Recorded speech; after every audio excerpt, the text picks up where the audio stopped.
प्रणाम। आवाज आ रही मेरी? नमस्कार सभी को। आवाज आ रही है क्या मेरी? हाँ, आ रही है आपकी आवाज। अच्छा अच्छा, ठीक। आज भी प्रैक्टिस ही चलेगा नमस्कार मेरे ख्याल परिचय। से। आशा जी नमस्कार। नमस्ते। क्या बोल रहे हैं सर आप? आज भी मुझे लगता है प्रैक्टिस ही चलेगी ना। गुरुजी वो उपपदाध्याय बता रहे थे ना, उपपद के हाँ बारे हाँ में। हाँ हाँ हाँ, वो तो उपपदाध्याय आज, जो है। हाँ आज उससे रिलेटेड चीजें रहेगी। हो सकता है उससे रिलेटेड कुछ प्रैक्टिस करवाएं गुरुजी। नमस्ते आशा जी। नमस्ते। अनुराधा जी नमस्कार। नमस्ते निरुपमा जी। आपने दिखाया फिर डॉक्टर को? ये दिखाया, मेरी सारी मेडिसिन चेंज कर दी डॉक्टर साहब ने। ओह, बढ़ा दी बहुत दवा मेरी। अच्छा, मतलब डोज और हाई हो गए। हाँ, हाई हो गए थोड़ा। वैसे भी डायबिटिक पेशेंट्स के साथ ये होता है ना, एक मेडिसिन रेगुलर चलती रहे वो असर करना बंद कर देती है। हम्म। तो सारा चेंज कर दिया। अनुराधा जी, जी जी एक जी। बात पूछूं, आपने अपनी जो डिग्री कौन से सिटी से कंप्लीट की थी? मैंने अभी, मेरी एजुकेशन तो चल ही रही है, वैसे नहीं कह सकती नहीं, हैं जब वाराणसी। आपने अपने बीएससी एमएससी किया होगा तो कौन से कॉलेज से, कौन से सिटी से किया था? सहारनपुर, महाराज सिंह कॉलेज सहारनपुर से। आप कौन से ईयर में थी उस समय? कुछ याद है आपको? हाँ, 1970 के 89। 9? है? 89 में एमएससी किया मैंने। अच्छा। जी। एक, अच्छा, मैं भी महाराज सिंह कॉलेज में थी, इसीलिए पूछ रही थी आपसे। अरे, किस साल में? किस साल में? मैं भी मैंने 91 में बीएससी कंप्लीट किया था। अरे, तब तो आप बहुत छोटी है हमसे। आप प्रोफेसर भाटिया को जानती हैं? प्रोफेसर सीबी भाटिया, हाँ, फिजिक्स में जो थे, वो मेरे पिताजी उपाध्याय थे। सर को भी जानते थे हम तो, केमिस्ट्री वाले। केमिस्ट्री में नहीं, उपाध्याय जी बॉटनी में। एस के नहीं, दो उपाध्याय। थे, दो थे उपाध्याय जी, एक केमिस्ट्री में थे, एक बॉटनी में थे। उपाध्याय कोई केमिस्ट्री में नहीं थे। एस के उपाध्याय बॉटनी में थे। भार्गव दो थे, टीएन हाँ भार्गव। हाँ हाँ, आप ठीक कह रही हैं, भार्गव सर थे, हाँ। ओके। मेरी तो पैदाइश वहीं की है, मैं तो कॉलेज में ही पढ़ी बड़ी हूँ, इसलिए वो तो तो सब आज हम तक भी तो टच में। हमने भी तो अपना काफी बड़ा मतलब काफी साल वहीं पर बिताए हैं। अच्छा, कहाँ रहते थे आप? हाँ, हम तो कॉलेज क्वार्टर्स में ही रहते थे। अच्छा।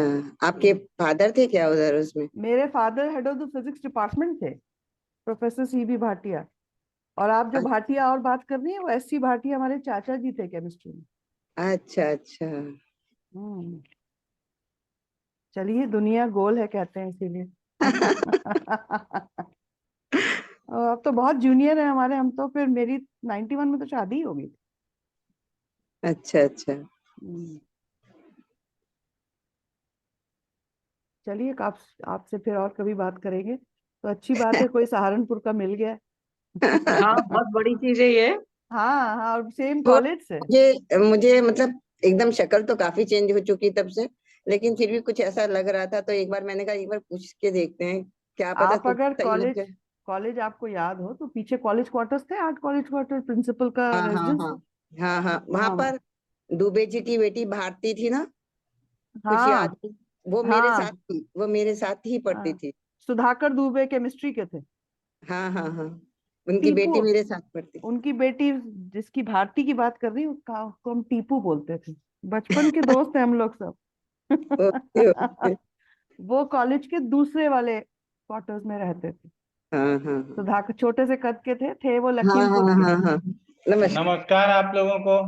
नमस्कार। प्रणाम गुरु जी। प्रणाम गुरु जी। प्रणाम। प्रणाम गुरु जी। प्रणाम। प्रणाम गुरु जी। स्वागत जी, प्रणाम नमस्कार। गुरु जी। प्रणाम प्रणाम प्रणाम।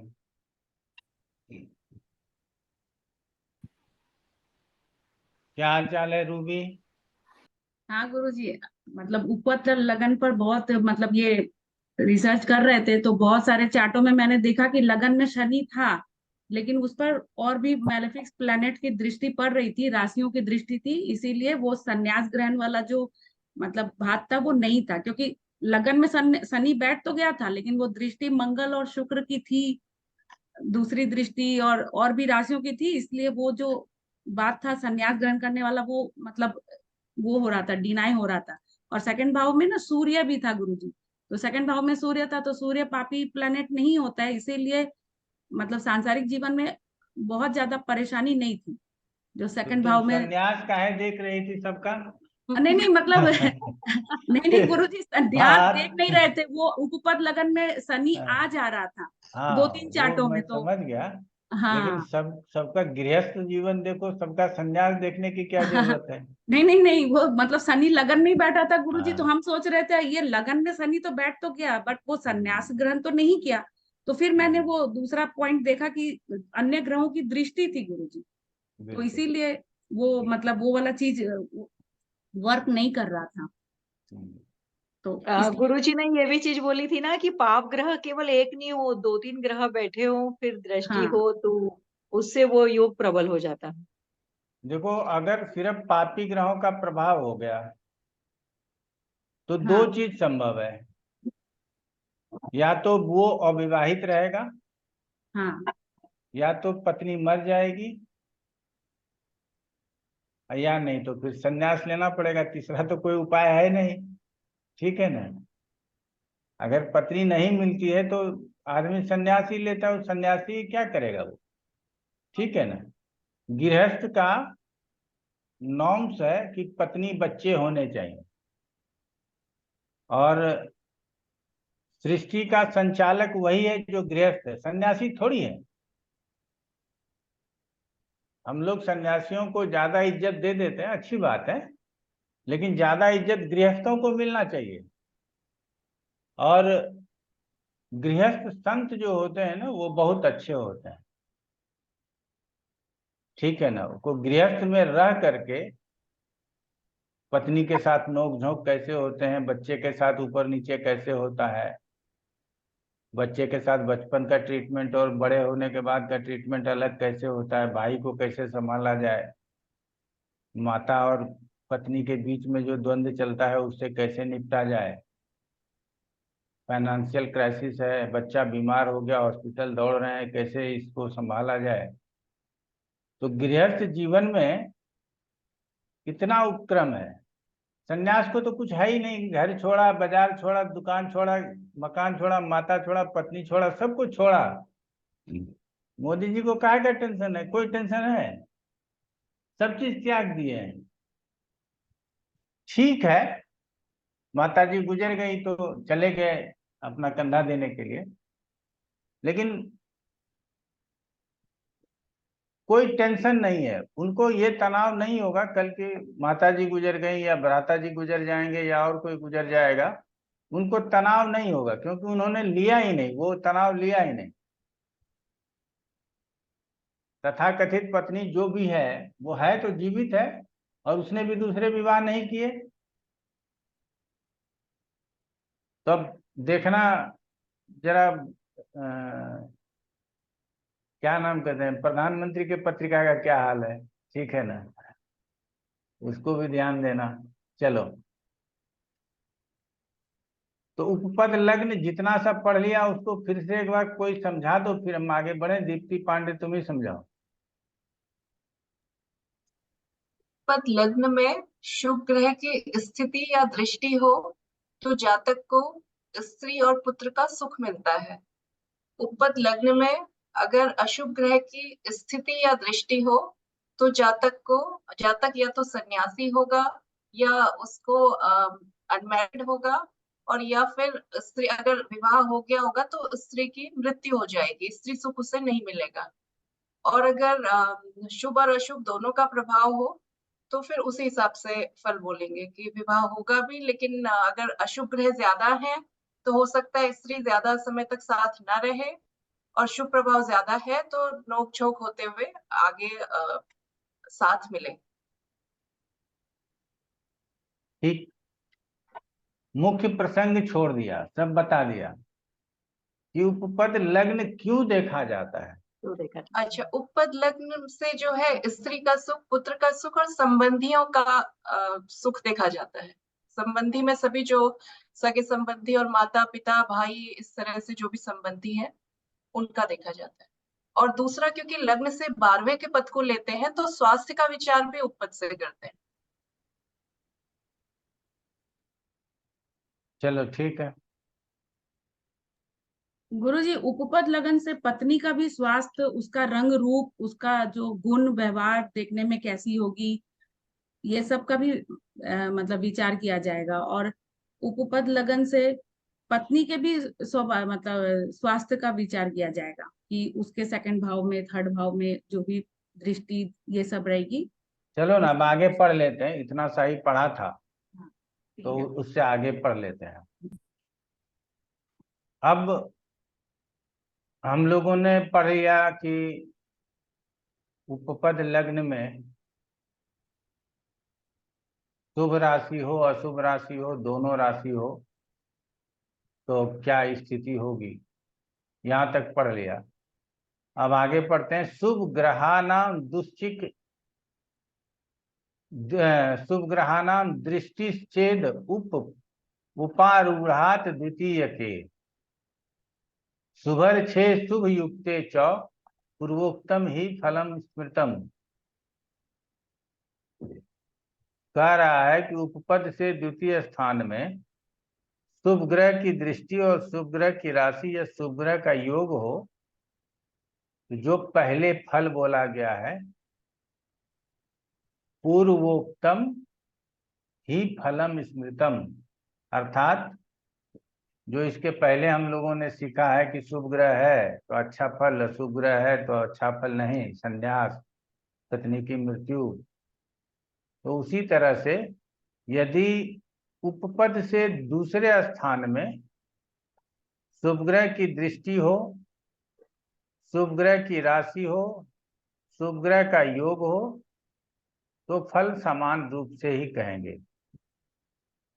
अब आगे कहता है उपारूढ़ात, उपारूढ़ात मतलब ही उपपद लग्न। उपारूढ़ात द्वितीयम च नीचांशे नीच खेट युक्त क्रूर ग्रह समायुक्तम जातको दारहा भवेत।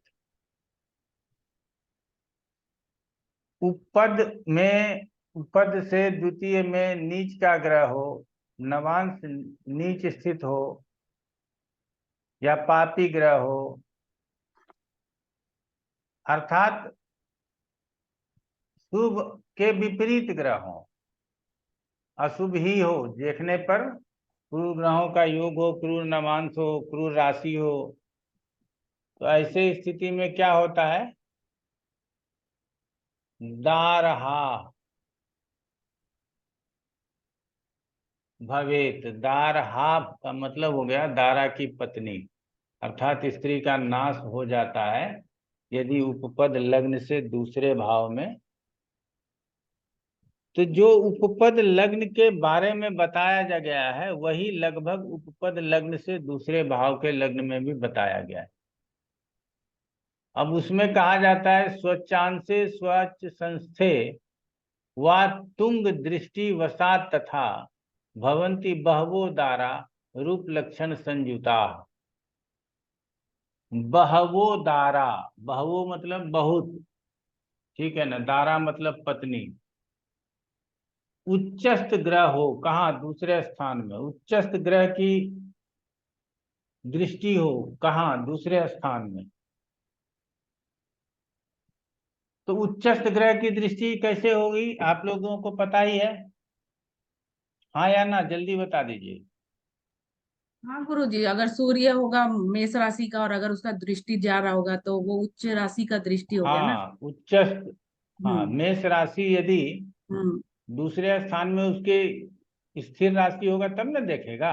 हाँ तो अगर उपपद लग्न से द्वितीय में स्थिर राशि हो और सूर्य उच्च का होकर के उसको देख रहा हो, समझ रहे हो, तो ऐसे स्थिति में जातक को रूप और गुणों से युक्त बहुत पत्नी हो।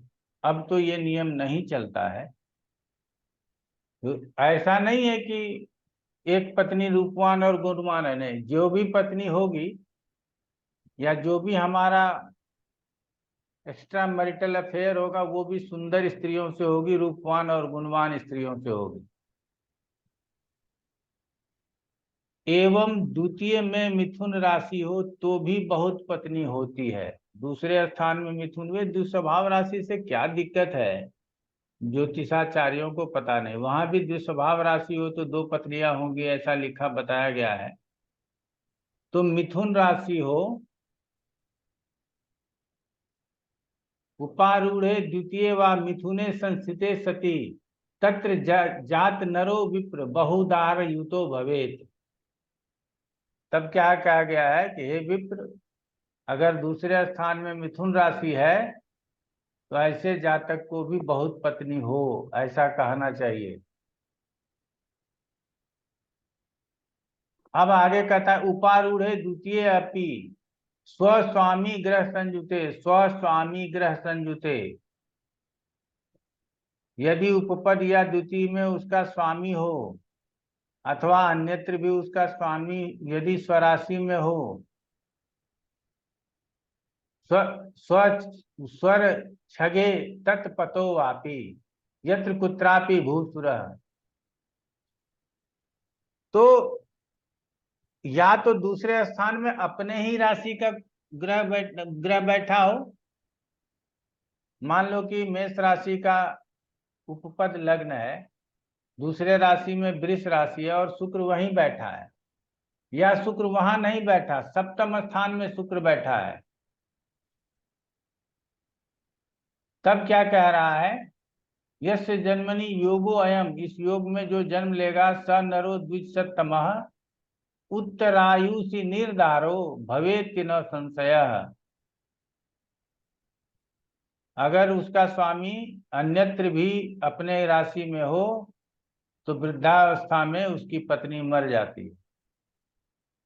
ठीक है, तो ये भी आप लोग समझ लिए होंगे। यहाँ पे थोड़ा सा दिखा देते हैं।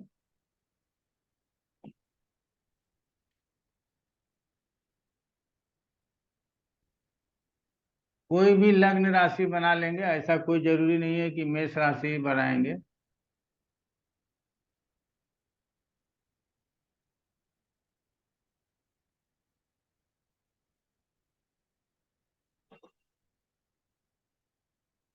अगर कहा जा रहा है गुरु यहीं हो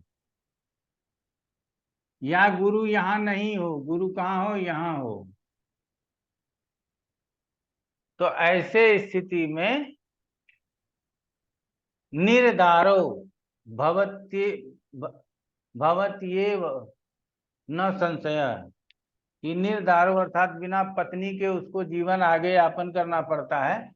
लेकिन यहाँ लिख दिया कि वृद्धावस्था में उसकी पत्नी मर जाती है। वृद्धावस्था की बात नहीं लिखनी चाहिए,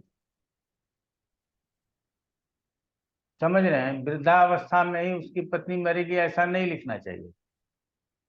निर्धारो लिख दिया अर्थात प्रौढ़ावस्था के बाद कभी भी उसकी पत्नी समाप्त हो जाएगी। वृद्धावस्था में तो कोई योग हो नहीं हो, पत्नी का समाप्त होना संभव है, ऐसा कोई दिक्कत नहीं है। बुजुर्ग होंगे या तो हम पहले मरेंगे या हमारी पत्नी पहले मरेगी। ठीक है, तो वो तो भाग्यवान औरत है जो पहले मर जाती है पति के रहते हुए।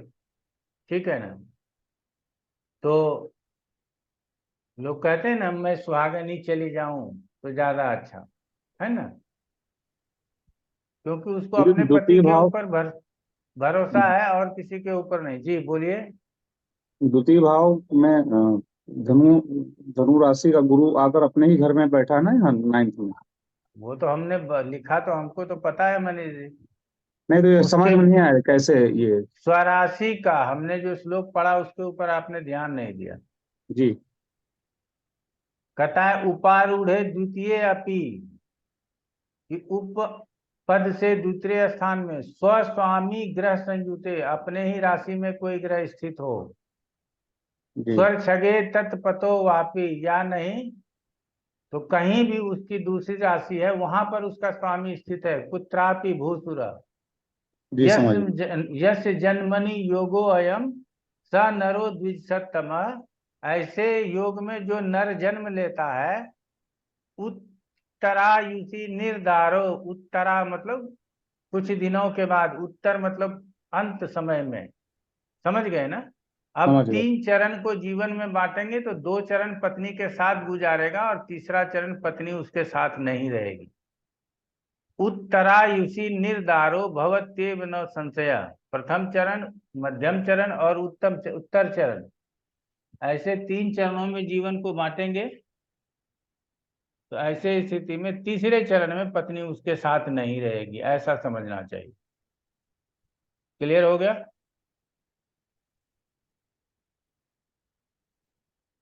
आशुतोष प्रधान जी हाथ खड़ा करके रखे हैं, क्या बात है बताइए। प्रणाम गुरुजी। प्रणाम। गुरुजी ये जो उपपद से जो दूसरे भाव का जो बात बोले, जो नीच नवांश क्रूर नवांश, वो थोड़ा समझ में नहीं आएगा, क्या है वो?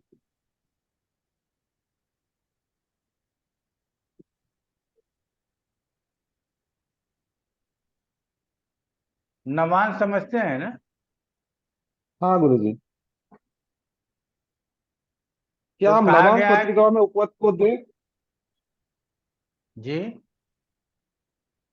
हम नवांश पत्रिका में उपपद का कौन सा राशि में है उसका दूसरे भाव को कंसीडर करें, ऐसा है क्या? ऐसा जी हाँ।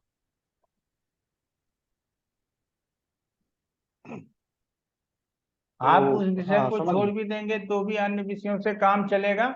और उपपद नवांश का मतलब है कि ऐसा कोई ग्रह का नवांश हो, जैसे शनि मंगल का नवांश राशि वहां बैठा हो, क्रूर नवांश राशि वहां बैठा हो। क्लियर हो गया? तो ये हाँ गुरुजी। नवांश ले या वहां क्रूर राशि की स्थिति बोल दे, ये लगभग एक ही बात हो जाता है। ठीक है ना? हाँ गुरुजी। चलिए आगे बढ़ लेते हैं।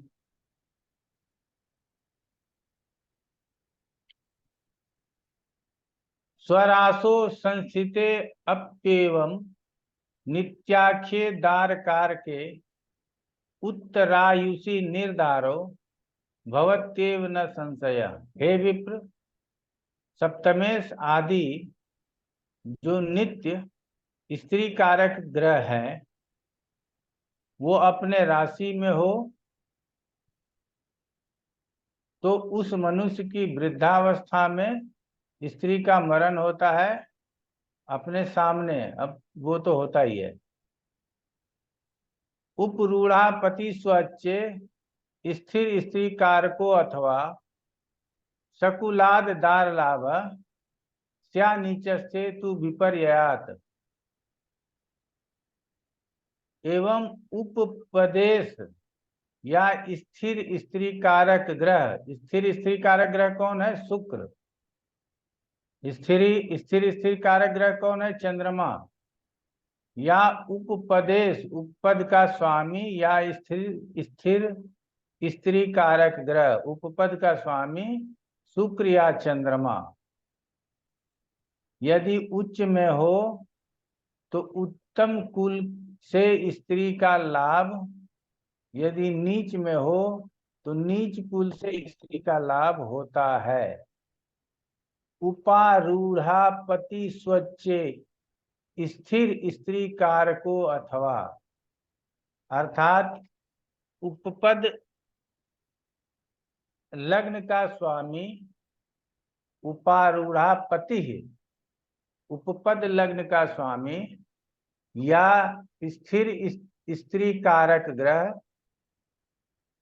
यदि उच्च स्थान में हो, जितने अच्छे स्थान में होगा उतने अच्छे कुल की लड़की प्राप्त होगी, और नीच में होगा, शत्रु राशि में होगा, तो ऐसे स्थिति में नीच कुल से, कमजोर परिवार से स्त्री की प्राप्ति होगी। उसके बाद कहता है उपारूढ़े द्वितीय वा शुभ संबंध तो द्विज जातस्य सुंदरी भार्या भव्या गुण रूप गुणान्विता। तथा उपपद या उससे दूसरे में शुभ ग्रहों का संबंध हो तो जातक की स्त्री सौंदर्य और गुणों से युक्ता होती है।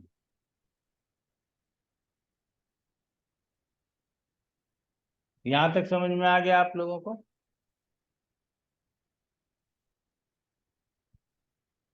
अनुराधा जी बता दीजिए मैंने क्या क्या पढ़ाया। गुरुजी आपने बताया कि सप्तमेश जो नित्य स्त्री कारक ग्रह है वह अपनी राशि में हो, उस समय मनुष्य की वृद्धावस्था में स्त्री का मरण हो जाता है।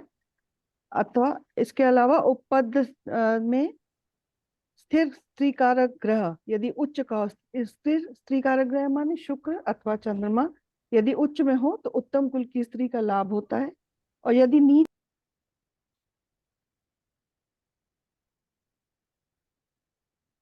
आपकी आवाज चली गई। गुरुजी अब आ रही है? हाँ आ रही। जी जी। गुरुजी आपने बताया कि सप्तमेश आदि जो स्थिर स्त्री कारक ग्रह है वह अपनी राशि में हो तो उस मनुष्य की वृद्धावस्था में स्त्री का मरण होता है। यहाँ आपने कहा वृद्धावस्था में मरण सामने ही होता है। एवं उपपद में स्त्री कारक ग्रह यानी शुक्र या चंद्रमा यदि उच्च में हो तो उत्तम कुल से स्त्री का लाभ होता है, और यदि नीच में हो तो नीच कुल की स्त्री का लाभ होता है। अंत में आपने बताया कि यदि उपपद या उससे द्वितीय में शुभ ग्रहों का संबंध हो तो जातक की स्त्री सौंदर्य और गुणों से परिपूर्ण होती है।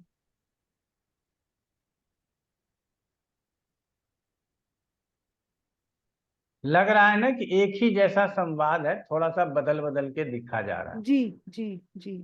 समझ रहे हैं लास्ट ना? वाला क्या बोला था मैम आपने? कि उपपद या उससे द्वितीय में शुभ ग्रहों का संबंध हो तो जातक की स्त्री सौंदर्य और गुणों से परिपूर्ण होती है, सौंदर्य युक्त होती यहां तक समझ में आ गया? है। जी तो पॉइंट बना लेंगे आप, 2 पॉइंट 10 पॉइंट आप बना लेंगे, उससे काम चल जाएगा। अभी तो दूसरे की चर्चा कर रहा है, और जो पहले की चर्चा है वही उपपद लग्न से दूसरे की भी चर्चा में मैक्सिमम बातें लगभग सेम है। अर्थात लग्न, उपपद लग्न और उपपद लग्न से दूसरा स्थान को एक जैसा ही माना गया है। ठीक है, ऐसा हम लोग मान करके चलते हैं। आगे देख लेते हैं यदि कोई परिवर्तन किया हो तो। अब कहता है उपारूढ़ाद द्वितीय च शनि राहो स्थितो यदि अपवादात स्त्रीस्त्यागो नाशो वा जायते द्विज। उपारूढ़े द्वितीय वा शिखी शुक्रो यदा स्थितो रक्त प्रदर रोगार्ता जायते तस्य भामिनी। उपपद से द्वितीय भाव में शनि राहु हो तो अपवाद से स्त्री का त्याग व स्त्री का मरण होता है।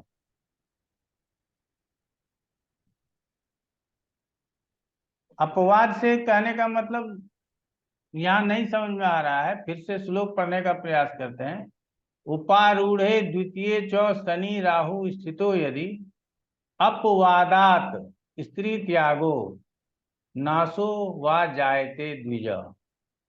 अपवादात मतलब कभी कभी ऐसा देखा जाता है कि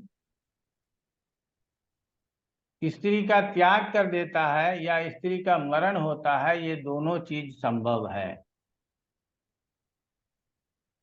जैसे हम कहते हैं न, वो नवम से पिता देखते हैं, अपवाद के रूप में देखते हैं।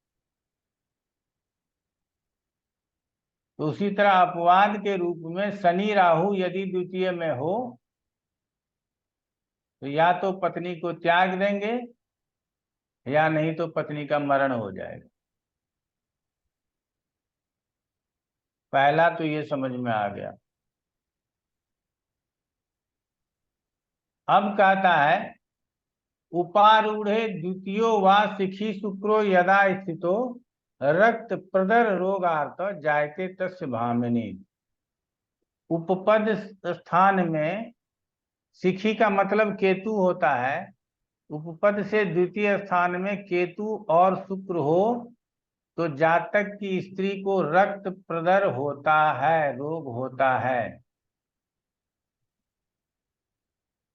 अब उसके बाद और रोगों की बात कर दिया गया। रक्त प्रदर रोगार्थ जायते तस्य भामिनी बुद्ध केतु स्थितो तत्र तत्रा स्थित वा स्थित्रांग वंश वसमयुता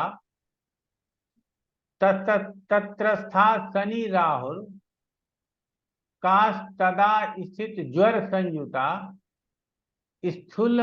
स्थूलांगी बुध राहुभ्याम तत्रस्थाभ्याम द्विजोत्तम बुद्ध क्षेत्रे कुजारकी चेनास्तिका रोग संयुता कुज क्षेत्रे अप्येवमेव फलम गेयम द्विजोत्तम बृहस्पति शनि तत्र कर्ण नेत्रा रुजान्विता तत्रान गेहगो विप्र बुद्ध भौमो स्थितो यदा यदा स्वर भानु देवज्यो भार्याम दंत रुजान्विता शनि राहु शनि क्षेत्रे पुंगर वात रुजान्विता शुभ दृग योगतो नेति फलम गेयम विपश्चिता।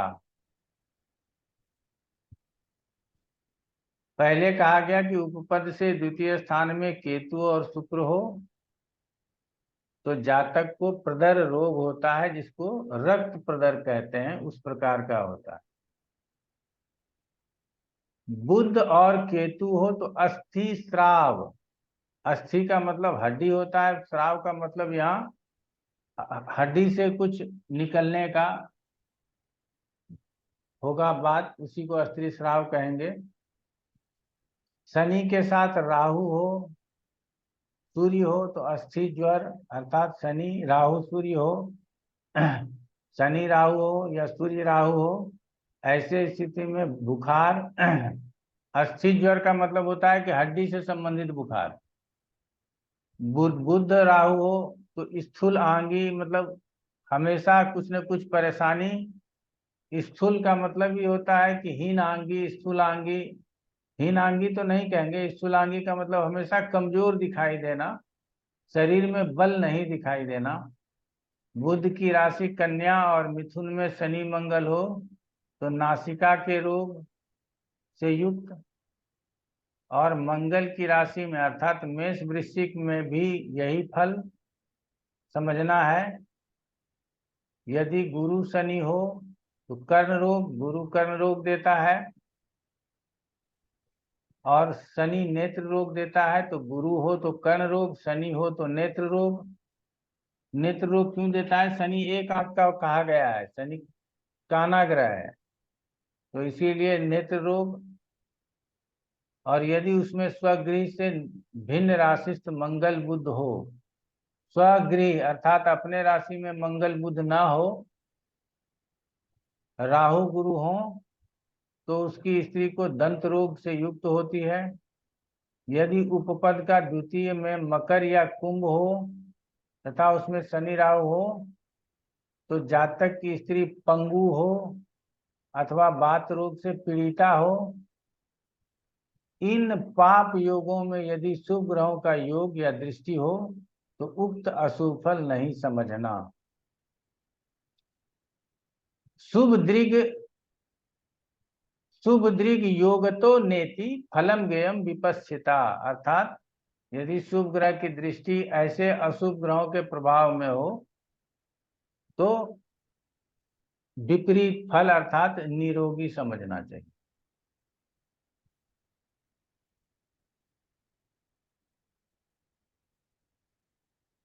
तो संक्षेप में से आप लोगों को समझने के लिए बताते हैं कि सूर्य राहु हो तो सूर्य के समान रोग, सूर्य केतु हो तो सूर्य के समान रोग, चंद्रमा राहु हो तो चंद्रमा के समान रोग, मंगल राहु हो या मंगल केतु हो तो मंगल के समान रोग, बुध राहु बुध केतु हो तो बुध के समान रोग, बृहस्पति राहु हो बृहस्पति केतु हो तो बृहस्पति के समान रोग, शुक्र राहु हो शुक्र केतु हो तो शुक्र के समान रोग, क्योंकि रक्त प्रदर बोला गया है। प्रदर जो है सो वो रक्त प्रदर या प्रदर बीमारी जो है वो पानी से संबंधित होता है, जल संबंधित होता है, लिक्विड को रिलेट करता है, इसीलिए वहाँ शुक्र जल तत्व का कारक ग्रह है, इसीलिए ऐसा कहा गया है। तो इस तरह से हमको रिलेट करना है। और शनि के साथ राहु हो तो शनि के समान रोग, या शनि के साथ केतु हो तो शनि के समान रोग। पहले इसको अपने मन में समझ लीजिए। जो लोग मेडिकल किए हुए हैं उनको पता है कि सूर्य कौन कौन सा रोग देता है। एकदम आराम से बोलिएगा, ये व्याख्या बड़ी लंबी चौड़ी हो सकती है, आप अपने मन से कीजिएगा। मंगल कौन कौन सा रोग देता है, चंद्रमा कौन कौन सा रोग देता है, बुध कौन कौन सा रोग देता है। जैसे यहाँ बोला ना, शनि हो तो नेत्र रोग और गुरु हो तो कर्ण रोग। तो अगर अकेला गुरु होगा तो कर्ण रोग देगा क्या? नहीं, गुरु के साथ किसी न किसी अन्य ग्रहों को होना पड़ेगा। गुरु मंगल हो, गुरु राहु हो, गुरु केतु हो। अगर गुरु राहु हो तो हो सकता है कि लीवर का प्रॉब्लम, पेट का प्रॉब्लम भी दे सकता है। शुक्र राहु हो तो हो सकता है किडनी का परेशानी दे सकता है, यूरिन इंफेक्शन दे सकता है, पुरुषों में प्रोस्टेट कैंसर दे सकता है। समझ रहे हैं ना? तो इस तरह से अलग अलग ग्रहों के कारकत्वों के अनुकूल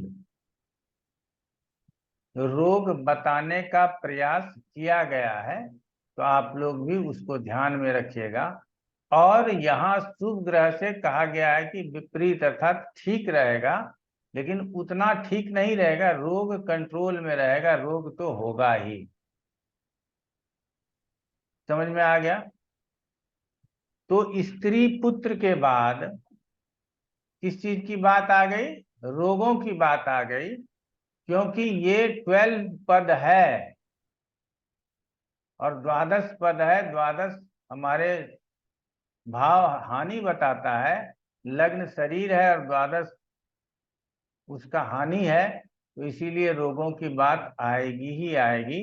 इसीलिए उपपद से स्त्री पुत्र संबंधियों के साथ साथ रोगों की बात करनी चाहिए। क्लियर हो गया यहाँ तक? आगे पढ़ लेते हैं। लग्नात् पदात् उपारूढ़ात् यो राशि सप्तमो द्विज तस्मात् तत् स्वामिनः खेटाद तदंशाश्च द्विजोत्तम एवमेव फलम गेयम इत्याहुर नारदादयः। हे विप्र, इस प्रकार लग्न से, पद से, उपपद से जो सप्तम राशि हो, देखिएगा कहाँ कहाँ से बोल रहा है। लग्न से, पद से और उपपद से जो सप्तम राशि हो, उससे, उसके स्वामी से, उसके नवांश से भी फल समझना, ऐसा नारद आदि महर्षियों ने कहा है। अर्थात पत्नी के विषय की बात कहा जा रहा है। इस प्रकार लग्न से, पद से, उपपद से जो सप्तम में राशि हो, उससे, उसके स्वामी से और उसके नवांश से। तो अब समझिएगा, जो सप्तम में राशि हो उसका स्वामी कौन है, कहाँ है, वो किस नवांश में गया हुआ है, उससे भी इसका फल समझना, ऐसा नारद आदि ऋषियों ने कहा है। इसका मतलब क्या समझ में आता है कि लग्न से सप्तम, उपपद से सप्तम और पद से सप्तम में जो जो राशियां हैं, यदि अलग अलग राशियां हैं तो नोट कर लेंगे और उसकी स्थिति को पत्रिका में और नवांश पत्रिका में चेक कर लेंगे। मान लिया कि मंगल, गुरु और शुक्र है, तो गुरु शुक्र को सौम्य मानेंगे, मंगल को अशुभ मानेंगे।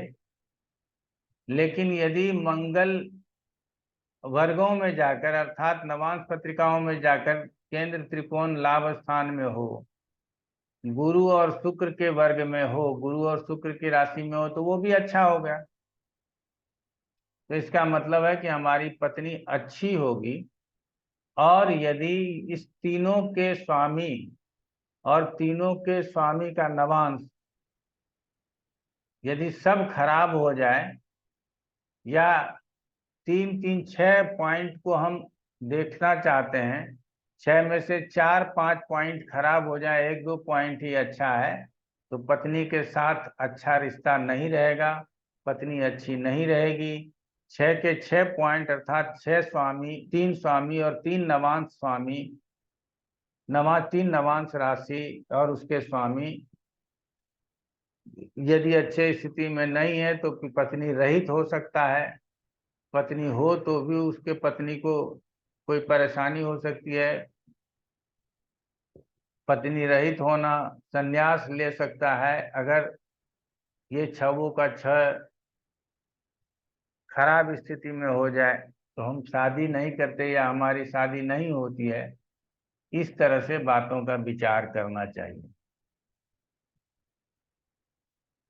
तो जिस तरह से उपपद लग्न और उपपद से द्वितीय भाव से हम लोगों ने विचार किया था पत्नी के विषय में, वैसा ही विचार लग्न से सप्तम, पद से सप्तम, कारकांश नहीं लिखा है, और उपपद से सप्तम स्थान से पत्नी का विचार हम कर सकते हैं।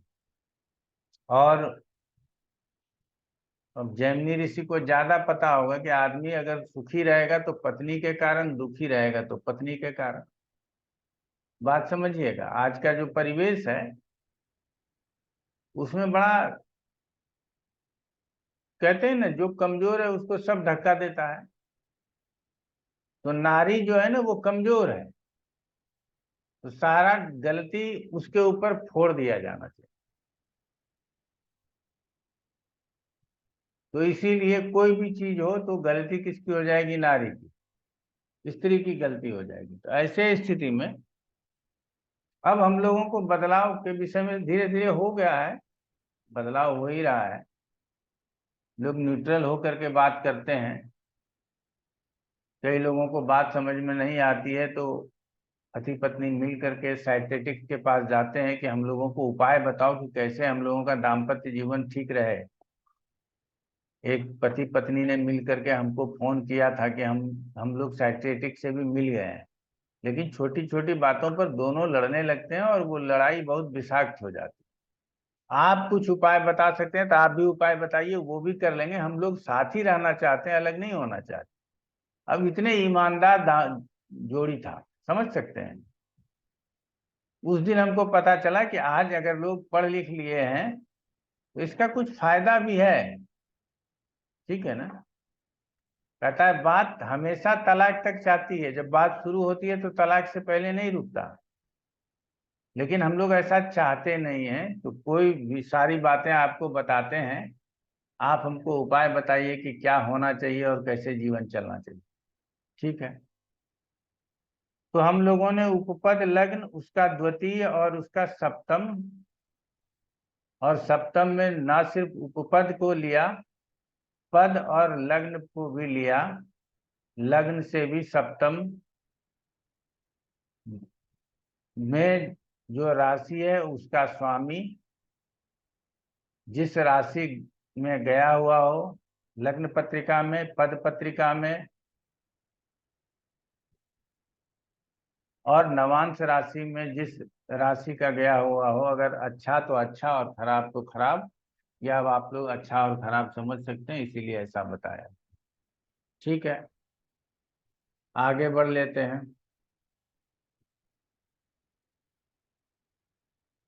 उक्तेभ्यो नवमे विप्र शनि चंद्र बुधा यदि आपुत्रता तथा अर्के ज्या राहु भीर बहुपुत्रता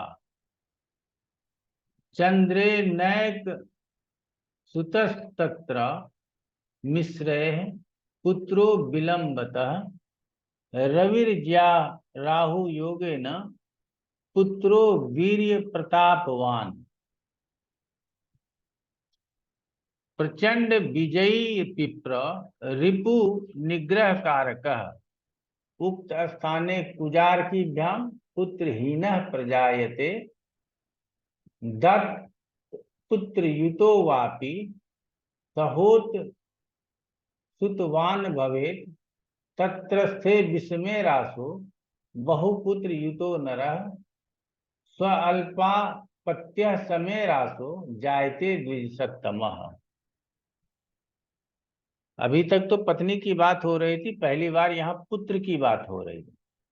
और पुत्र की बात का मतलब सीधा सीधा पुत्र, संतान की बात नहीं है। कहता है कि उपरोक्त स्थानों से नवम भाव में, उपरोक्त स्थान का मतलब कौन है? उपपद से नवम भाव में। सीधा सीधा उपरोक्त यदि लिखता है तो 3 भावों की चर्चा हो जाती है। आप लोग बात को समझिएगा।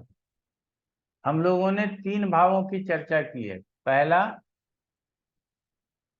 उपपद लग्न की, दूसरा उपपद लग्न से दूसरे की, और तीसरा उपपद लग्न से 7वें की। ऊपर हम लोगों ने 3 बातों की चर्चा, 3 भावों की चर्चा की है। लेकिन यहाँ जो उपरोक्त बोला जा रहा है उससे ज्यादा संदर्भ ये रखता है कि उपपद लग्न को ही उपरोक्त बोला जा रहा है। ये अपने अपने नजरिए से लोग इसी सब बातों को लेकर के व्याख्या कर देते हैं कि नहीं, उपरोक्त बोला है तो सप्तम से नवम बोला, उपरोक्त बोला तो द्वितीय से नवम बोला।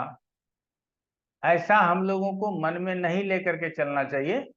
कई विद्वान इस तरह की बातों को लेकर के आगे इसकी व्याख्या करते हैं, तो लॉजिकली समझ में आता है कि जब 3 भावों की चर्चा की तो उपरोक्त बोला तो तीनों भावों का होना चाहिए। आगे देखेंगे, अगर तीनों भावों की चर्चा होगी तो हम लोग भी करेंगे, नहीं तो उपरोक्त का मतलब सबसे प्रथम दृष्टया उपपद लग्न को ही समझना होगा। चलिए आगे बढ़ लेते हैं। तो कहता है उपरोक्त स्थानों से नवम भाव में शनि चंद्र बुध हो तो संतानहीन होता है, रवि गुरु राहु हो तो बहुत पुत्र होता है,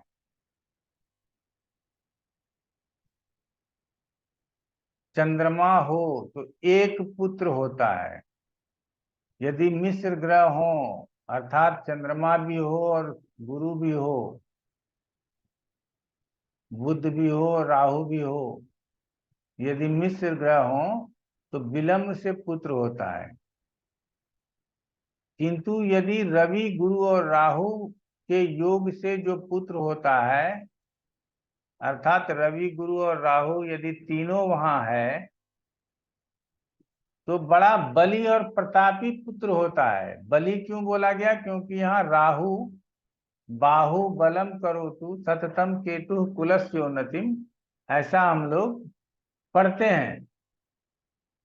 तो इसीलिए बहुत बली और प्रतापी होता है। यदि रवि कौन? कालपुरुष के पत्रिका का पंचमेश गुरु, गुरु कौन? पुत्र कारक ग्रह, पुत्र देने वाला ग्रह। राहु कौन? राहु बल देने वाला ग्रह। ये तीनों यदि नवम स्थान में हो तो वह बली और प्रतापी पुत्र होता है। उपरोक्त स्थान में मंगल शनि हो तो पुत्रहीन या दत्तक पुत्र वाला या सहोदर के पुत्र से पुत्रवान होता है। मंगल शनि नवम स्थान में हो तो दत्तक पुत्र वाला, पुत्रहीन अपना पुत्र नहीं हो, या सहोदर अपने भाई बहन से पुत्र लेकर के, गोद लेकर के, जिसको दत्तक पुत्र कहते हैं, पुत्रवान होता है। अब कहता है उक्त स्थान में विषम राशि हो अर्थात मेष मिथुन सिंह तुला धनु कुंभ राशि हो तो बहुत पुत्र, यदि सम राशि हो तो अल्प पुत्र होता है।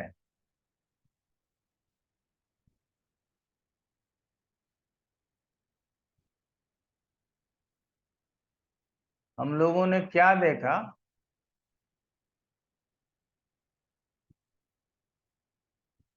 कि शनि, चंद्रमा और बुध और शनि मंगल, तो लगातार में 4 याद रख लीजिए, शनि, चंद्रमा, मंगल, बुध। ये चारों में से कोई भी 2 या 3 अगर है तो संतान देने में आनाकानी करेगा। ठीक है, शनि, चंद्रमा, बुध है तो संतान देगा ही नहीं। मंगल है तो बड़ा विलंब से संतान देगा।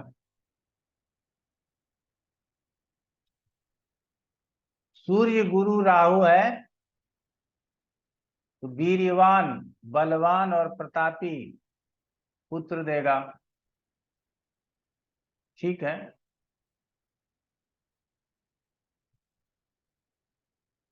और ये सब कहां से देखेंगे, तो उपपद लग्न से नवम स्थान से देखेंगे।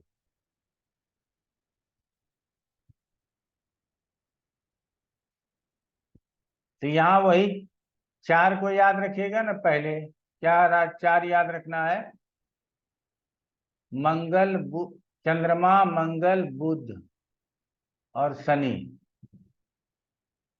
और उधर 3 याद रखना है, सूर्य, गुरु और राहु।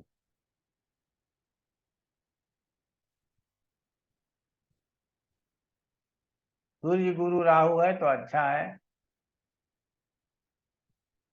अब शुक्र की स्थिति है, चंद्रमा की स्थिति है, तो हो सकता है स्त्री संतान दे दे। समझ रहे हैं ना। तो बाकी ग्रहों को अपने ज्ञान के अनुसार विश्लेषण करके प्राप्त करें। ठीक है, याद रखने के लिए हमने बता दिया कि चंद्रमा, मंगल, बुध और शनि, चंद्रमा, मंगल, बुध लगातार, उसके आखिरी का शनि, ये 4 नवम स्थान में अच्छा नहीं। सूर्य, गुरु, राहु ये अच्छा है। केतु को भी अच्छा मानेंगे, क्यों? क्योंकि केतु सततम पुलस योन्नतिम है, इसीलिए केतु को भी अच्छा मान लेंगे। बच जाता है शुक्र, तो शुक्र पुत्र के लिए काउंट नहीं किया जाता, इसीलिए शुक्र यदि नवम स्थान में हो और स्त्री कारक ग्रह शुक्र के साथ चंद्रमा हो जाए और नवम स्थान में स्त्री राशि हो जाए, विषम राशि के जगह सम राशि हो जाए, तो हमको पुत्र के जगह पुत्री पर संतान उत्पन्न होगा, पुत्र नहीं होगा। लेकिन यहाँ जो बताया गया है वो सीधा सीधा ये बताया गया है कि पुत्र प्राप्ति हेतु, अर्थात यदि नवम स्थान में शनि, बुध और चंद्रमा हो तो ऐसे में हमको पुत्र नहीं होगा, लेकिन पुत्री हो सकता है, स्त्री फीमेल चाइल्ड हो सकता है। ठीक है, मंगल शनि होने पे संतान नहीं होगा, क्योंकि दोनों प्रथम और द्वितीय श्रेणी का मारक ग्रह है। इसीलिए शनि और मंगल से को नवम में स्थित रखने पर संतान नहीं होने की संभावना अधिक व्यक्त करता है। क्लियर हो गया? अब हमको लगता है कि ये याद हो गया होगा, एक आध बार और पढ़िएगा तो धीरे धीरे याद हो जाएगा। चलिए, एक एग्जाम्पल कुंडली लगा लीजिए गुरु जी इसको। एग्जाम्पल तो नहीं, इस कुंडली में आप लोगों को बताते हैं। मान लीजिए उपपद लग्न यही है, तो पहले कहा जा रहा है चंद्रमा, बुध और शनि हो तो पुत्र संतान नहीं होगा। बात समझिएगा। मंगल और शनि हो तो ऐसे स्थिति में पुत्र पुत्री दोनों में से कुछ भी नहीं होगा, इसकी संभावना बना देगा। सूर्य, गुरु और राहु हो तो बहुत बलवान और प्रतापी पुत्र होगा, क्योंकि राहु बल देने वाला होता है। क्लियर हो गया? सूर्य, गुरु और केतु हो तो बहुत प्रतापी और धार्मिक पुत्र होगा, क्योंकि केतु को आध्यात्मिक बोला गया है। ऐसे स्थिति में यदि यहाँ हमने शुक्र की चर्चा नहीं की, यहाँ चंद्रमा हो और शुक्र हो जाए तो हमको सुंदर कन्या की प्राप्ति हो।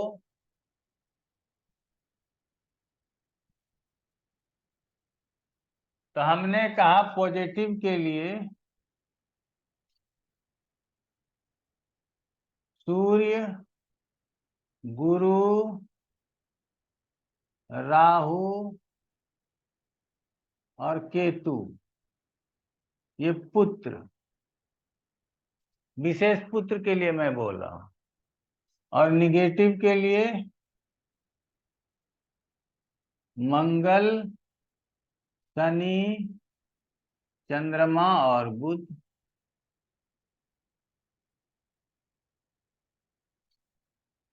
बाकी आप लोग समझदार हैं, अपने हिसाब से समझते रहेंगे तो वो ज्यादा अच्छा हो। इसमें उपपद लग्न से नवम की चर्चा है।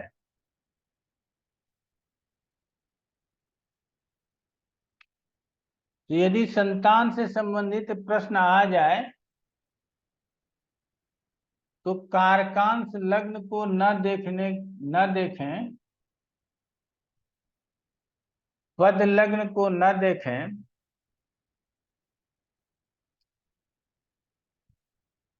उपपद लग्न को देखें। ठीक है,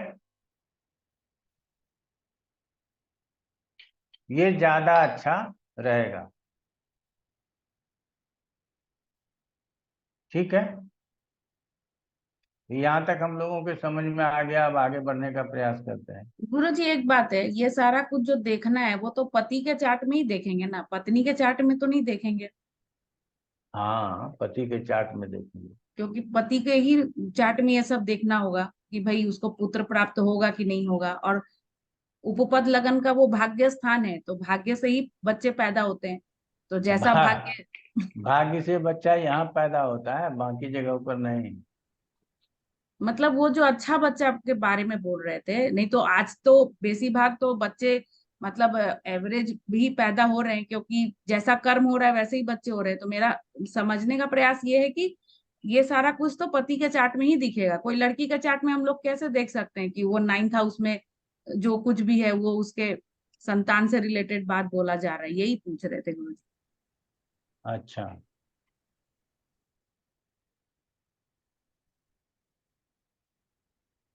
और बताओ।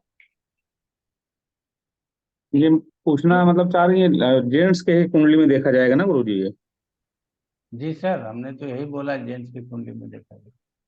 अच्छा, ये सब आपने पत्नी के लिए और स्त्री के लिए बताया, और आदमी और पुरुष के लिए तो कुछ बता दीजिए इसी में, उसमें स्त्री का। और गुरु जी ये तो धर्म त्रिकोण है, तो मतलब कहने का मतलब है कि यहाँ पर अगर शुभ प्लैनेट्स बैठे हैं जैसे सूर्य, गुरु, राहु, केतु, तो जो धर्म का पालन अच्छे से करेगा उसके 9th हाउस में अच्छा अच्छा प्लैनेट आएगा तो उसको अच्छा संतान प्राप्ति हो जाएगी। और जो अच्छा हाँ पालन नहीं किया होगा तो वो तो पता चल ही जाएगा कि भाई 9th हाउस में हाँ मंगल शनि बैठ गया है, तो भाई आपको तो संतान तो कर्मों का फल ही होता है ना गुरु जी। तो हाँ, बिल्कुल।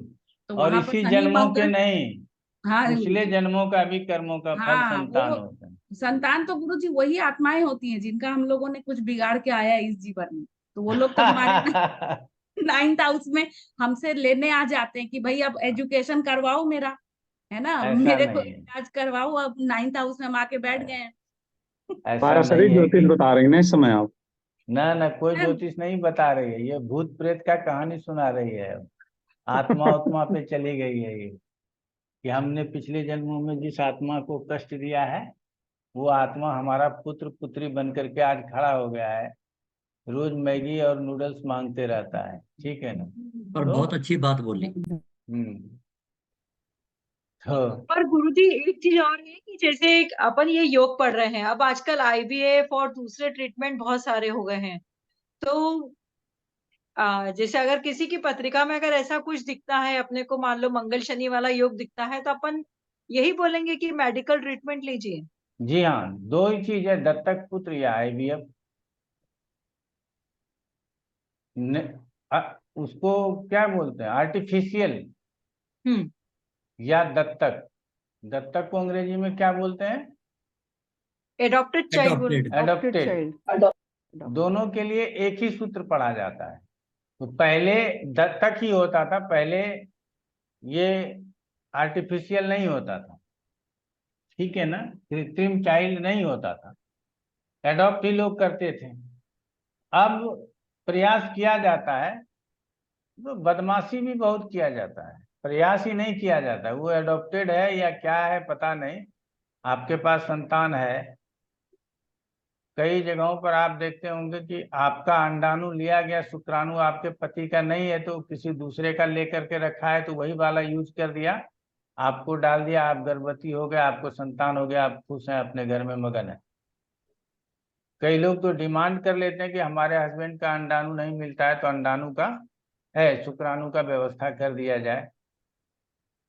लेकिन कई लोगों को बिना कहे अपना सक्सेस रेशियो दिखाने के लिए हॉस्पिटल वाले अंडाणु और शुक्राणु बदल देते हैं, ठीक है ना। तो अब इसको बायोलॉजिकल तो माता हुई या पिता हुए या माता पिता दोनों में से कोई नहीं हुआ, सेरोगेसी जैसा हो गया। बात समझ में आई? गुरुजी ये सारा प्रॉब्लम हमको लगता है शनि देव करवा देते होंगे, गड़बड़ जो करते हैं, क्योंकि वो तो न्याय करता है ना। चलो जो भी है, यहाँ पूर्व सेरोगेसी जन्म में आ में, गया ना गुरुजी, पूर्व जन्म हाँ में गलती की तो ऐसा प्राप्त किया इस हाँ, जन्म में। हम लोग यहाँ खिचड़ी बनाते रहते हैं, ठीक है ना। अच्छा, इसमें दिक्कत किसको होती है ना, उस बच्चे को हो जाती है, ठीक है ना। बाद में आप लड़ते झगड़ते हो, ठीक है ना, बहुत दिक्कत है संसार में जो है ना, गृहस्थ में रहना बहुत प्रॉब्लम है। इससे बढ़िया है जल्दी से भगवा पहनो और संन्यास ले लो, ठीक है ना। जो जो जिस डॉक्टर ऐसा करते स्थिति में होंगे है गुरुजी, उनको बहुत भुगतना पड़ता होगा। उसी स्थिति में संन्यास ले लो। सन्यासी लोग कहते हैं कि आप प्रसन्न रहने के लिए आपको उपाय बताएंगे, उसको बोलो आप गृहस्थ बन करके प्रसन्न रह करके मेरे इतना प्रसन्न रह करके दिखा दो, ठीक है ना। सारे गृहस्थों से पैसा लेते हैं और उसको खुश रहने की तरकीब बताते हैं, समझ गए, जबकि उसको तो वो प्रॉब्लम ही पता नहीं है। महात्मा गांधी ने कहा कि गुड़ खाने के लिए हम उस बच्चे को तभी मना करेंगे ना जब हम गुड़ खाना छोड़ दें। जब हमें गुड़ खाने की आदत है, दूसरों को कैसे मना करें। लेकिन यहाँ बाबा लोगों ने तो अनुभव ही नहीं किया गृहस्थ में कष्ट क्या है, दुख क्या है, तकलीफ क्या है, परेशानियां क्या है, और वो उसका इलाज कराते रहते हैं। तो उनको समझ में ही नहीं आता है कि जिसको परेशानी मालूम ही नहीं वो ट्रीटमेंट कैसे दे रहा है। चलिए ठीक है। गुरुजी, गुरुजी ये जो आपने बोला जो सरोगेसी का अब सिचुएशन चल रहा है, इसके ऊपर बहुत पुराना एक बहुत अच्छा मूवी है, अयास है उस मूवी का नाम। वहां पे संजीव कुमार है, अंत में उसको पता चल जाता है वो बेटा जो है उसका है नहीं, वो खुद को गोली मार देता है। बहुत अच्छा मूवी है, बहुत पुराना मूवी है। अच्छा। तो और जब शादी के वक्त होता है तो एक सुनार उसका वो उसका वाइफ का दिया हुआ एक लॉकेट ले आता है, तो कोई दूसरा आदमी का फोटो निकलता है वहां से। तो जाके उस आदमी को मार देता है। वो तो मरने वाला था, उसको मार देता है, अपने बेटे को भी मार देता है, खुद को भी मार देता है। बहुत अच्छा अच्छा, मतलब वहां पे दिया गया है रिएक्शन।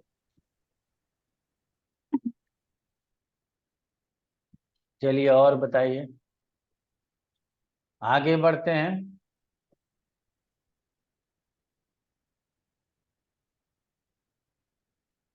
सिंघे चोप पदे विप्र निशानाथ युते छिते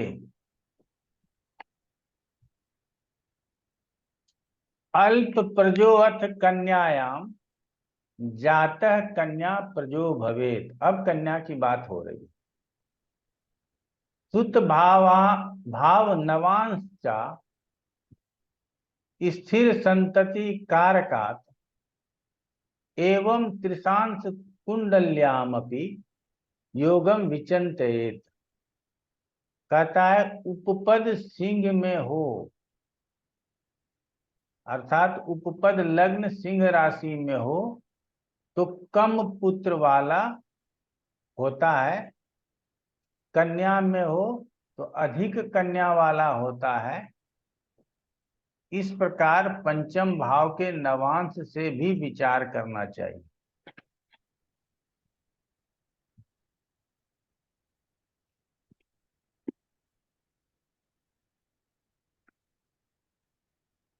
अब पंचम भाव के नवांश से क्या विचार करना चाहिए? अभी तक तो नवम भाव पढ़ा रहा था, पंचम में लाया नहीं कि उसके नवांश में लेके चला गया। पहले सीधा सीधा समझना है कि उपपद लग्न यदि सिंह राशि का है तो कम पुत्र होगा,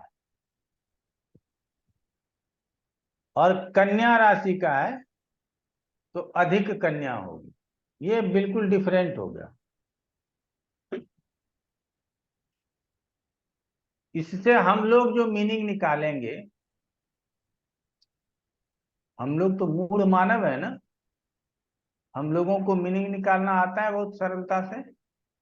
सिंह का मतलब विषम राशि और कन्या का मतलब सम राशि।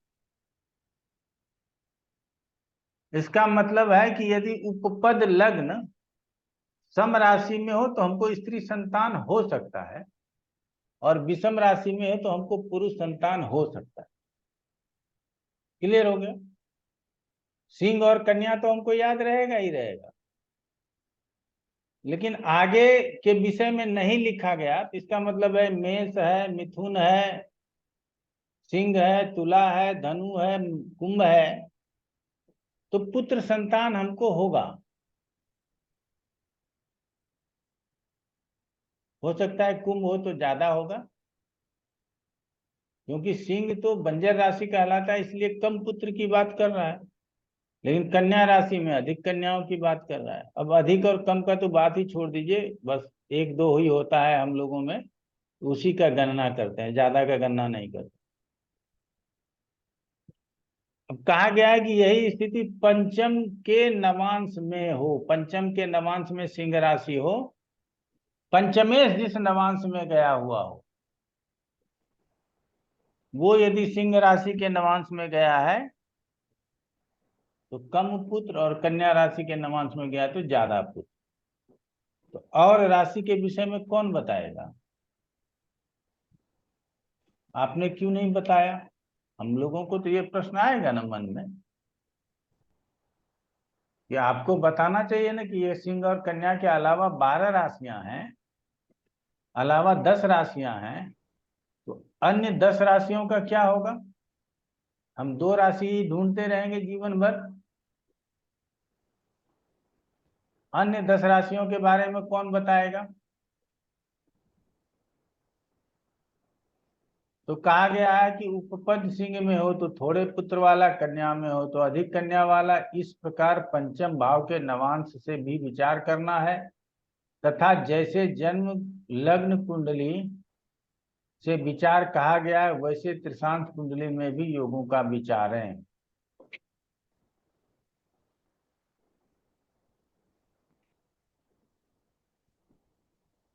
अब जैसे जन्म कुंडली में विचार किया गया, वैसे त्रिशांश कुंडली में भी विचार है। त्रिशांश का मतलब D30, जिसको अरिष्ट का बोलते हैं। तो त्रिशांश में क्या विचार है? लग्न विचार है, गुरु विचार है, गुरु से पंचम विचार है, इससे ज्यादा नहीं विचार है। त्रिशांश का लग्न विचार है, पंचम विचार है, गुरु विचार है, गुरु से पंचम विचार है। लग्न पत्रिका का लग्नेश और लग्न पत्रिका का पंचमेश तथा कारक एक दूसरे से किस स्थिति में है, बस इतना विचार लें और सेम रिजल्ट बोलें। तो हमने इसीलिए आप लोगों को अन्य शुभ और अशुभ, क्षमा चाहेंगे, सम और विषम राशियों की चर्चा कर दी, ताकि आप स्वयं से कुछ समझ पाने में सामर्थ्यवान हो जाओ। यहाँ तो इसने नहीं लिखा कि मेष में जाएगा तो क्या, वृष में जाएगा तो क्या, मिथुन में जाएगा तो क्या, कर्क में जाएगा, तुला में जाएगा, वृश्चिक में जाएगा तो क्या, इसकी चर्चा नहीं की। लेकिन हम लोगों को इसी तरह से फल को समझना चाहिए। अब कहता है शशि राहु त्रिलाभस्थो पदात भ्रातुर विनाश को ज्येष्ठस्येकादशे तत्र कनिष्ठस्य तृतीय के, कि पद से तीसरे में शनि राहु हो तो छोटे भाई का, 11वें में हो तो बड़े भाई का मरण होता है। तो हम हमेशा पढ़ाते हैं तीसरे से छोटा भाई और 11वें से बड़ा भाई देखना चाहिए। तीसरे भाई के लिए कारक मंगल को लेना है तो छोटे भाई के लिए कारक मंगल को लेना है, तो बड़े भाई के लिए कारक गुरु को लेना है। तो यहाँ कहा जा रहा है कि पद लग्न से तीसरे में यदि शनि राहु हो तो छोटे भाई का, और 11वें में यदि शनि राहु हो तो बड़े भाई का मरण होता है।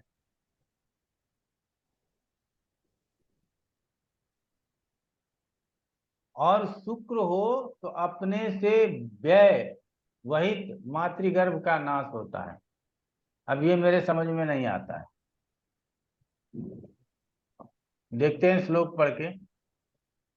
ज्येष्ठस्य एकादशे तत्र कनिष्ठक तृतीय के, ठीक है, यहां तक तो समझ गए। दैत्येज्य तत्र गर्भस्य नाशो व्यवहितस्य च लग्ने वापि पदे रंध्रे दैत्याचार युते छिते। दैत्याचार का मतलब तो शुक्र हो गया। तो कहता है शुक्र हो तो अपने से व्यवहित मातृगर्भ का नाश होता है। अपने से व्यवहित, ठीक है। तीसरे स्थान में शुक्र हो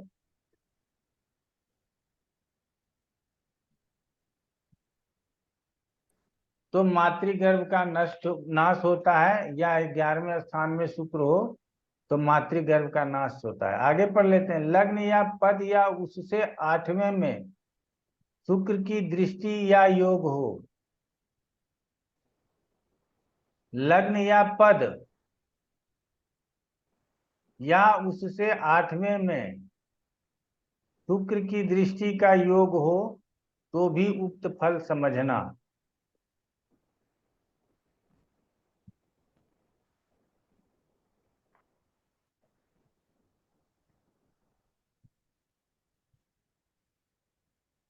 गुरुजी अबॉर्शन की बात तो नहीं समझ में आ रही है। शुक्र हाँ, अगर अबॉर्शन अबॉर्ट सेल्फ अबॉर्ट हो जाता होगा शुक्र अगर हो तो तृतीय भाव में। कुछ ऐसा ही समझने का कोशिश कर रहे हैं, लेकिन हमको ये शब्द आ नहीं पा रहा है, समझ रहे हैं। तो इसको तत्काल छोड़ करके निकलते हैं। लग्न पद या उससे 8वें में शुक्र की दृष्टि या योग हो तो ये पढ़ लेते हैं। लग्न या पद लग्न उससे 8वें में शुक्र की दृष्टि या योग हो तो मान लीजिए यही लग्न है, इससे 8वें में शुक्र हो या शुक्र नहीं हो तो शुक्र कहाँ हो, यहाँ हो, और इसकी दृष्टि हो तो उक्त फल समझना, अर्थात मातृगर्भ का नाश होता है, आपके भाई बहन नहीं होते। तो सहोदर का नाश बताया गया है, ठीक है। यदि तीसरे और 11वें में चंद्रमा बुध, ये तीसरा हो गया, ये 11वां हो गया। तीसरे और 11वें में चंद्रमा गुरु बुध मंगल हो, चंद्रमा गुरु बुध मंगल, याद रखने के लिए चंद्रमा के बाद मंगल के बाद बुध के बाद गुरु, ये चारों लगातार हो, समझ गए। चंद्रमा मंगल बुध और गुरु।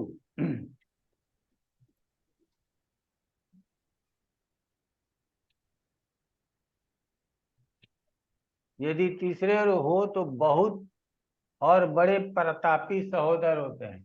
इस स्थान में और इस स्थान में, मान लीजिए चंद्रमा मंगल यहाँ है और बुध गुरु एकादश में है, या बुध चंद्रमा तीसरे में है, गुरु मंगल एकादश में है, ऐसा कोई भी कॉम्बिनेशन बने, कहाँ से, लग्न से या पद लग्न से तीसरे 11वें में, तो बहुत सारे सहोदर होते हैं और बड़े प्रतापी होते हैं, अर्थात सब अच्छे अच्छे पद पर होते हैं, अच्छा काम करते हैं। तीसरे और 11वें में शनि मंगल हो, दोनों हो, क्रम से छोटे और बड़े भाई का नाश होता है। तीसरे में अगर मान लीजिए शनि हो और 11वें में मंगल हो, या तीसरे में शनि मंगल हो तो छोटे भाई का, 11वें में शनि मंगल हो तो बड़े भाई का नाश होता है। यदि तीसरे 11वें में केवल शनि हो तो स्वयं शेष और सहोदर नष्ट हो जाते हैं। स्वयं शेष मतलब हम अकेले बच जाते हैं और हमारे सहोदर समाप्त हो जाते हैं। तीसरे और 11वें में केतु हो तो अधिक बहन होती है। ये कई जगहों पर देखा गया है, आप लोग इसको अच्छे तरीके से समझ सकते हैं। तीसरे और 11वें में बहन अगर केतु हो तो कई बहन होते हैं, ऐसा कहा गया है। तो ये वाला जो हमने कहा ना, शुक्र हो तो अपने व्यवहित मातृगर्भ का नाश होता है। इसको कोशिश करेंगे और समझने का, और नहीं कोशिश करेंगे तो छोड़ देंगे, क्या जरूरी है, सब पढ़िए लें, ठीक है ना। तो कुछ रह गया, हम तो सोचे थे कि यदि ये आज समाप्त हो जाएगा तो चर दशा पढ़ा करके और एग्जाम्पल कराएंगे, ठीक है ना। सोच इतना लेते हैं, पढ़ा इतना सा पाते हैं, पता नहीं, ठीक है ना। गुरुजी एक बात बोलूं, हाँ ये बोलो। शुक्र जो है ना, वो मुझे लगता है ना कि वो इंसान के उत्पत्ति का बीज होता है, और अगर शुक्र पीड़ित हो जाए तो वो गर्भनाश, मिसकैरेज, इस तरह का प्रॉब्लम शुक्र पीड़ित होना नहीं कह रहा है ना, शुक्र का पीड़ित कहाँ कह रहा है, शुक्र को तो कह रहा है कि 8वें में हो या 8वें में हो गया, उसका स्थिति खराब हो गया ना गुरुजी, हाँ, और गड्ढा या में चला नहीं, गया ना। ये 8वें में हो या 8वें को देख रहा हो, तो 8वें को देखने के लिए दूसरे में जाएगा, दूसरा भी मारक स्थान है, वो भी अच्छा नहीं है। हाँ, ये भी उदाहरण सही है तुम्हारी तरफ से, अच्छा है, कोई दिक्कत नहीं। मतलब हाँ, शुक्र विदय और अंडाकोश और ये सब का कारक है, और अगर वो गड़बड़ हो गया तो मतलब मिसकैरेज और इस तरह का प्रॉब्लम दे सकता है मेरे ख्याल से, है ना गुरुजी। हाँ दे सकता है। एक लाइन रह गया है, पढ़ने का कोशिश करेंगे और समझने का प्रयास करेंगे, नहीं तो कोई बात नहीं है, बहुत सारा लाइन हो ही गया है, तो एक लाइन छूट भी जाएगा तो बहुत ज्यादा दिक्कत नहीं है। तो आज इतना ही रखते हैं, अगले क्लास में फिर थोड़ा सा यही गुरुजी एक बात पढ़ाएंगे। बोलूं, हाँ बोलिए ना। शायद मैंने, गुरुजी ये बात समझ में नहीं आता, हर मतलब ग्रह के लिए लागू होता है, लेकिन मैंने सर लगता है फल दीपिका में पढ़ा है कि शुक्र को अष्टम में अच्छा बोला जाता है, पता नहीं वो, मैं इसको दिखा दूंगा शुक्र को ना, गुरुजी। हाँ शुक्र को, गुरुजी। हाँ, शुक्र को अष्टम में अच्छा बोला जाता है पराशरी पद्धति में, कोई दिक्कत नहीं है। फल दीपिका का जो एक मैं जो हाँ पढ़ रहा हाँ था, हमको पता है। हाँ, वो अशुभ स्थानों में शुभ प्लैनेट अच्छा फल देते हैं ना गुरुजी। ना ना, वो बात नहीं है, ठीक है। अच्छा अच्छा। शुक्र के लिए विशेष है कि वो तीसरे और 10वें, छठे, 7वें और 10वें में ठीक नहीं होता, बाकी सब जगह ठीक होता।